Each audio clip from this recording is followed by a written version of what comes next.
Students and welcome to JK exams cracker. तो जैसे कि आपने प्रीवियस वीडियो में देखा ही होगा, प्रीवियस वीडियो में हम लोगों ने कवर किया था बेसिक्स ऑफ नाउन। अब बेसिक्स ऑफ नाउन में हम लोगों ने क्या कवर किया था? All the types of noun.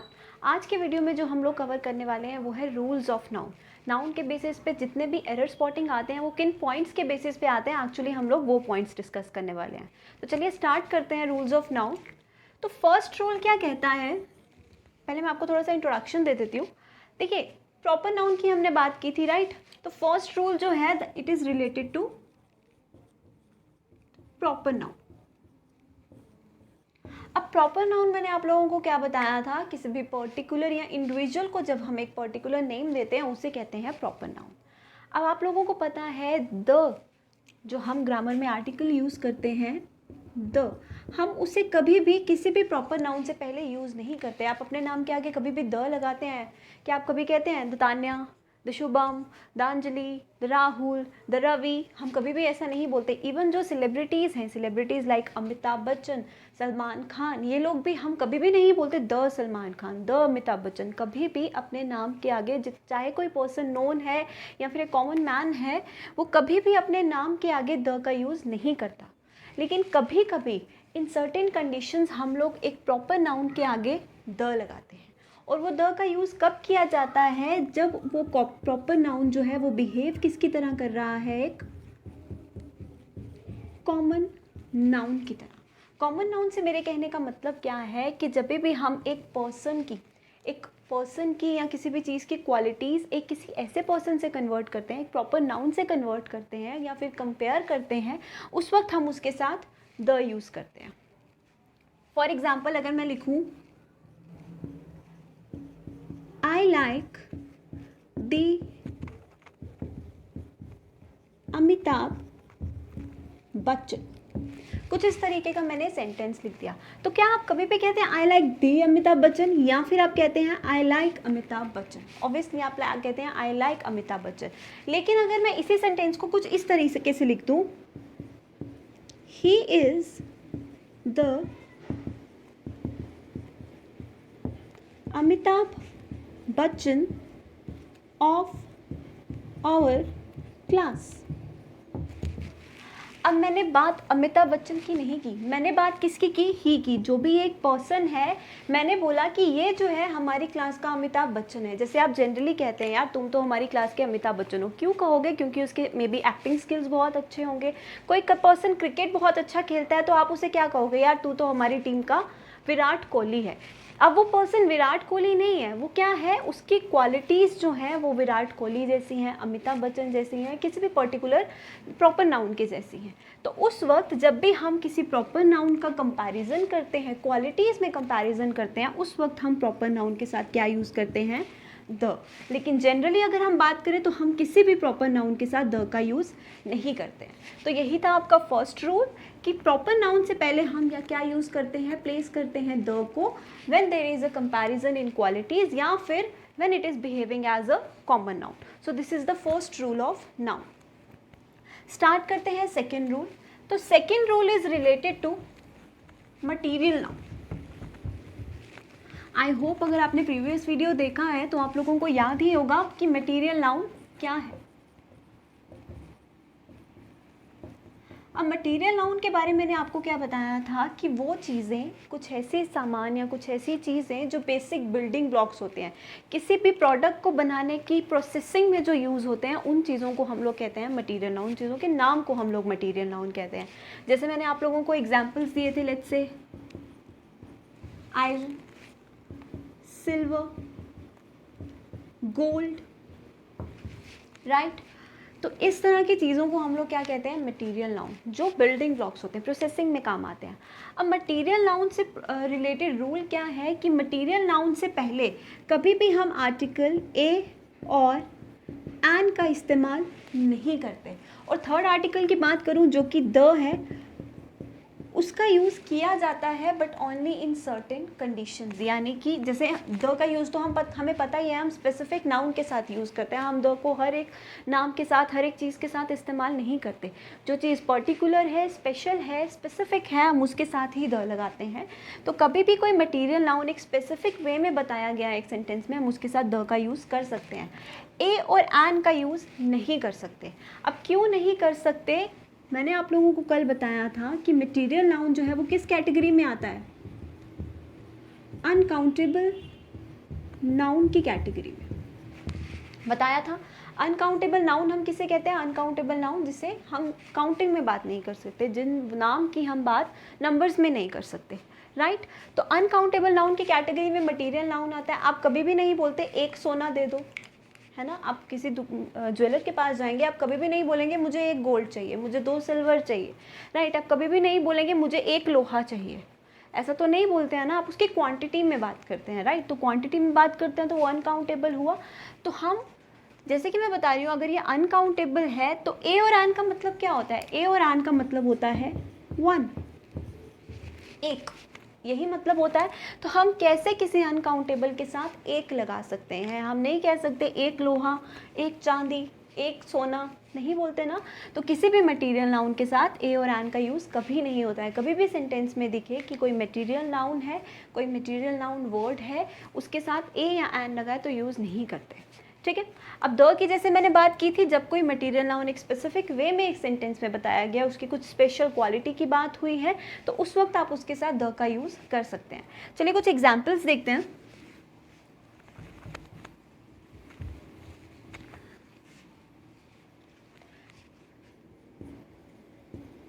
I like the gold, ठीक है? Second example, I like the gold of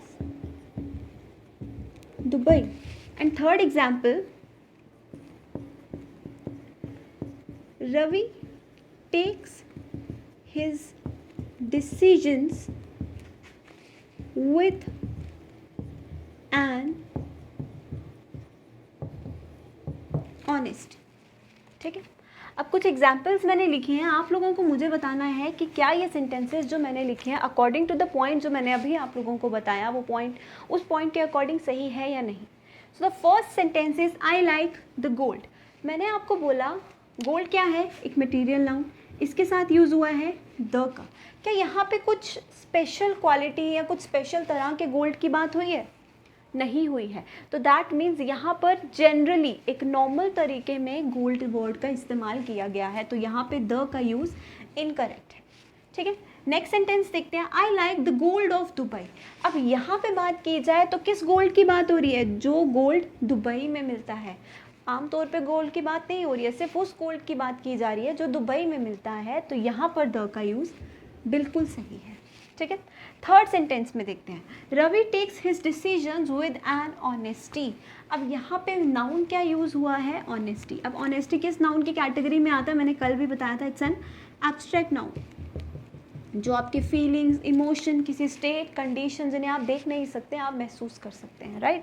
उसे कहते हैं। तो मटेरियल नाउन के साथ साथ एब्स्ट्रैक्ट नाउन जो है वो भी एक अनकाउंटेबल नाउन ही है। तो अनकाउंटेबल नाउन है तो उसके साथ हम ए और एन का इस्तेमाल नहीं कर सकते। तो करेक्ट सेंटेंस क्या होना चाहिए? Ravi takes his decisions with honesty. हम ऐसा नहीं लिखेंगे विद एन ऑनेस्टी, ठीक है? तो this is the second rule related to material noun and yes, abstract noun के साथ भी ए और एन का यूज़ नहीं होता। चलिए आगे बढ़ते हैं थर्ड रूल की तरफ।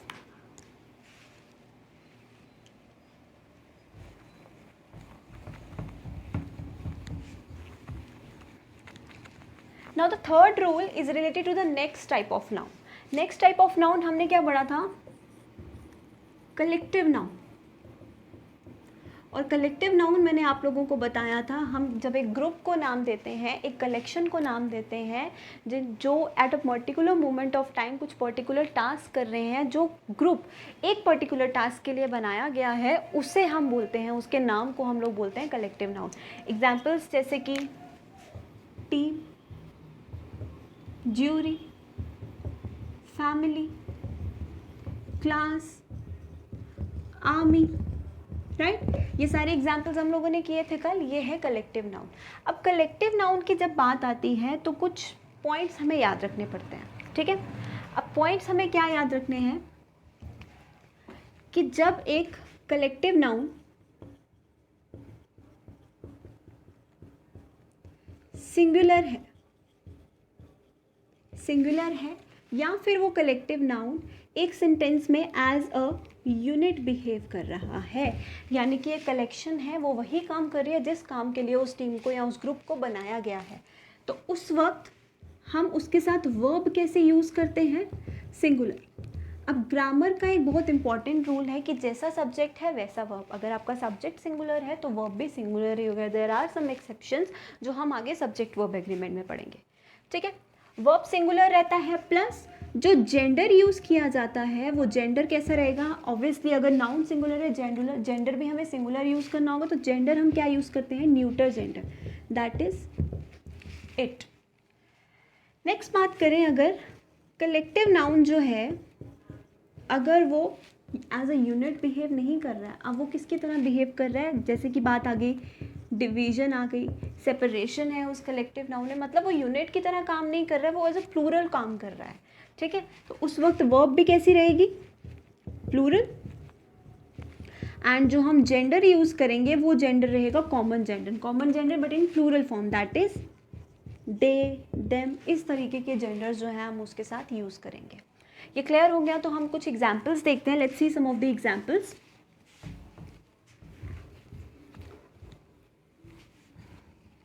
अगर मैं लिखूं ज्यूरी हैज और have given its decision, sentence number 1। Number 2, jury has or have divided in their decision। अब ये दो सेंटेंसेस मैंने लिखे हैं। सेंटेंसेस का मतलब सेंटेंसेस जो है वो ऑलमोस्ट सिमिलर है, लेकिन उनमें वर्ब्स जो हैं वो मैंने आप लोगों को ऑप्शंस दे रखी हैं। एक है हैज़ और एक है have. Has is the singular one and have is the plural one. अब यहाँ पे क्या बात की गई? ज्यूरी ने अपना डिसीजन दिया, यानी कि ज्यूरी ने एज अ यूनिट काम करके, ज्यूरी हम किसे बोलते हैं? ग्रुप ऑफ जजेस को। अगर किसी को नहीं पता है, ज्यूरी इज़ ग्रुप ऑफ जजेस, ठीक है। तो ज्यूरी ने अपना डिसीजन दिया। अब ज्यूरी ने अपना डिसीजन दिया ऑब्वियसली एज सिंगल बन के, यूनिट बन के दिया होगा। तो जब यहाँ पे ये यूनिट की तरह काम कर रहा है, हम वर्ब कैसा यूज़ करेंगे ज्यूरी के साथ? सिंगुलर। अब यहाँ पे मैंने आप लोगों को बताया जब ये सिंगुलर बिहेव कर रहा है तो जेंडर कौन सा यूज़ होगा इसके साथ? Neuter gender. तो यहाँ पे हम इट्स का यूज़ करेंगे, इट का यूज़ करेंगे। इसे रिप्रेजेंट किया जाएगा न्यूटर जेंडर से। Let's see the next sentence, jury has और have divided in their decision. अब यहाँ पे आप लोग नोटिस कर रहे होंगे इट्स की जगह मैंने देयर लिखा है एंड ऑप्शंस अगेन आप लोगों को दिए हैं। अब यहाँ पे वर्ड क्या आ गया? डिवाइडेड। अब जब डिवाइडेड आ गया तो मतलब अगर ज्यूरी में 10 लोग हैं तो 5 लोग अलग फैसला ले रहे हैं, 5 लोग अलग फैसला ले रहे हैं, वो एज अ यूनिट बिहेव नहीं कर रहे हैं। तो जब भी आपको एक कलेक्शन में डिवीजन की बात की जाती है तो मतलब वो यूनिट की तरह बिहेव नहीं कर रही है और वो सिंगुलर भी नहीं है। इसीलिए हम वर्ब कैसे यूज़ करेंगे? प्लूरल, ठीक है। वर्ब प्लूरल यूज़ करेंगे तो जब वर्ब प्लूरल है, मैंने आप लोगों को बताया जेंडर भी कॉमन हो जाएगा इन द प्लूरल फॉर्म। तो यहाँ पे हम इसके लिए इट्स नहीं देयर का यूज़ करेंगे। और ज्यूरी को एक और पॉइंट मैं एक्स्ट्रा आप लोगों को बता दूं, जो ज्यूरी वर्ड है उसको कभी भी प्लूरल फॉर्म में ज्यूरीज नहीं लिखा जाता। जैसे आप टीम को टीम्स बोल देते हैं, फैमिली में फैमिलीज प्लूरल फॉर्म लिख देते हैं, लेकिन jury is the word, jury का प्लूरल भी ज्यूरी ही रहता है, ठीक है। ये उस टाइप ऑफ नाउन्स में आते हैं जो मैंने आपको इरेगुलर प्लूरल्स करवाए थे और उनका सिंगुलर प्लूरल फॉर्म सेम ही था, तो ये उस कैटेगरी में आते हैं। So this is the rule related to the collective noun. आगे बढ़ते हैं, नेक्स्ट रूल करते हैं स्टार्ट।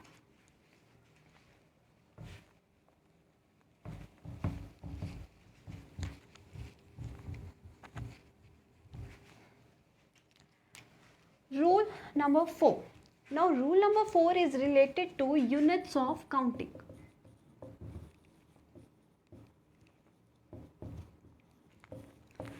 अब सबसे पहला क्वेश्चन तो ये आता है कि यूनिट्स ऑफ काउंटिंग क्या है।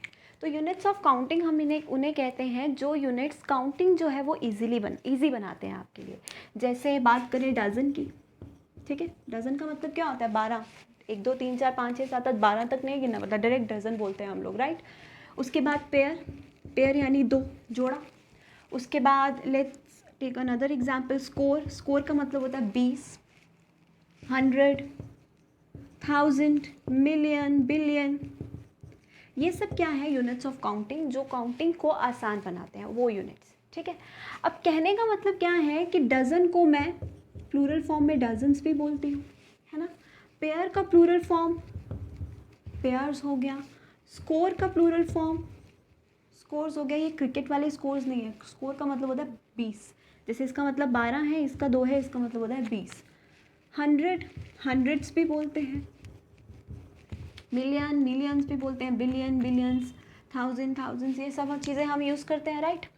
तो कहने का मतलब क्या है कि कब आप इसका सिंगुलर फॉर्म यूज़ करेंगे, कब इसका प्लूरल फॉर्म यूज़ करेंगे, यही डिफरेंस आज हम लोगों ने देखना है, ठीक है। बहुत सारे स्टूडेंट्स कहते हैं कि मैम अगर एक से ज़्यादा डज़न है तो हम डजन्स यूज़ कर लेंगे, एक से ज़्यादा जोड़े हैं तो हम पेयर्स यूज़ करेंगे, एक है तो हम पेयर यूज़ करेंगे।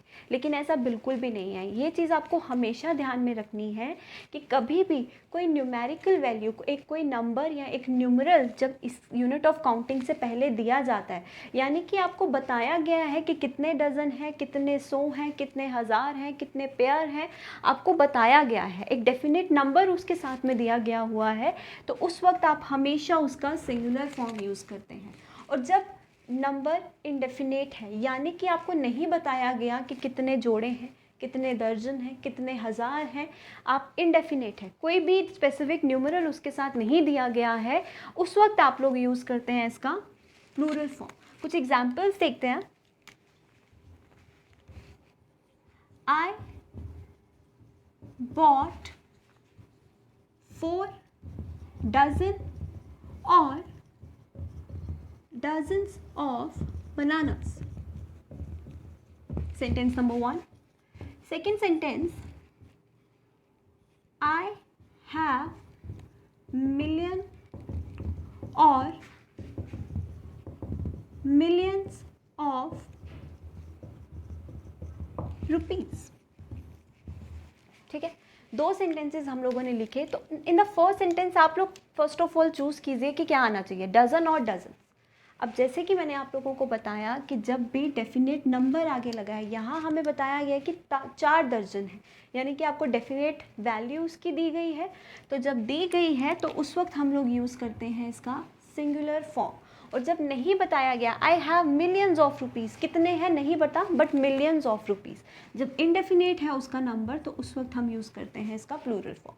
किसी भी तरह का यूनिट ऑफ काउंटिंग हो, आप इसी तरह से अगर वैल्यू दी गई है तो सिंगुलर, अगर नहीं दी गई है तो प्लूरल फॉर्म यूज़ करते हैं। So this is the rule related two units of counting. बढ़ते हैं नेक्स्ट रूल की तरफ।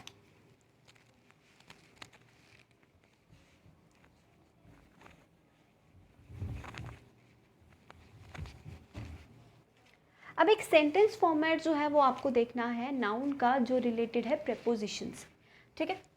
तो नेक्स्ट रूल, 5th रूल, अगर एक सेंटेंस में कुछ इस तरीके से है कि कोई भी नाउन है, ठीक है, उसके बाद प्रेपोजिशन यूज़ हुआ है, उसके बाद अगेन यही सेम नाउन वापस यूज़ हुआ है, ठीक है, तो जो भी इसके लिए हम वर्ब यूज़ करते हैं वो वर्ब हमेशा सिंगुलर रहेगा, ठीक है। अब बहुत से स्टूडेंट्स जिनको प्रेपोजिशन नहीं पता है, अब प्रेपोजिशंस ग्रामर का वो पार्ट ऑफ स्पीच है जो किसी भी नाउन की या प्रोनाउन की क्या बताता है, पोजीशन। आप लोगों को एक वर्ड दिख रहा है इसमें, पोजीशन। जो भी पोजीशन, प्लेस, टाइम एक नाउन या प्रोनाउन की बताता है वो होता है प्रेपोजिशन। जैसे कि on, in, at, between, inside, outside, ठीक है, ये सारे वर्ड्स जो हैं ये सब क्या है, प्रेपोजिशंस हैं। फाइन। अब नाउन, प्रेपोजिशन नाउन, तो वर्ब हमेशा सिंगुलर होगी, पॉइंट नंबर 1। पॉइंट नंबर 2, जो नाउन 2 बार यहाँ यूज़ हुआ है वो नाउन भी सिंगुलर फॉर्म में ही लिखा जाता है, उस नाउन को भी हम कभी भी प्लूरल फॉर्म में नहीं लिखते। कुछ एग्जाम्पल्स देख लेते हैं। He is looking for you doors to doors. Sentence number 1। Second sentence, women after women are going against dowry system. So we have two sentences. अब आप लोगों को मुझे बताना है जो सेंटेंस फॉर्मेशन मैंने आपको बताई उसके अकॉर्डिंग क्या ये सेंटेंसेस जो मैंने फॉर्म किए हैं वो सही हैं. तो फर्स्ट सेंटेंस देखते हैं. He is looking for you doors to doors. Doors to doors मतलब वो दरवाजे दरवाजे पर जाकर तुम्हें ढूंढ रहा है. ठीक है. तो डोर्स टू डोर्स, अब ये क्या है? Noun, right. ये क्या है? Two is preposition. Again same noun का यूज़ हुआ है. तो एक पॉइंट मैंने आपको बताया कि जब सेंटेंस इस फॉर्म में लिखा जाता है नाउन हमेशा सिंगुलर फॉर्म में रहना चाहिए, राइट. तो हम कभी भी नहीं लिखेंगे डोर्स टू डोर्स, नहीं लिखा जाएगा. क्या लिखा जाएगा? Door to door. ठीक है. Second point, women after women are going against the dowry system. अब पहला पॉइंट हम लोग देख लेते हैं. सिंगुलर आफ्टर प्रेपोजिशन हो गया, फिर हमारा जो नाउन है वो सिंगुलर है. ठीक है. फर्स्ट पॉइंट अभी तक हमारा सही है. सेकेंड पॉइंट मैंने आपको क्या बताया कि वर्ब भी सिंगुलर होना चाहिए. अब वर्ब यहाँ पे क्या है? प्लूरल. Women after women. अब यही नाउन वापस रिपीट हुआ और नाउन सिंगुलर है. यहाँ पे एंड नहीं लगाया जो आप उसमें उसका कॉम्बिनेशन हो गया और आप उसको प्लूरल फॉर्म में लिख देंगे. यहाँ पर आर नहीं आएगा, यहाँ पर क्या यूज़ होगा? Is. So this is the rule related to this particular sentence.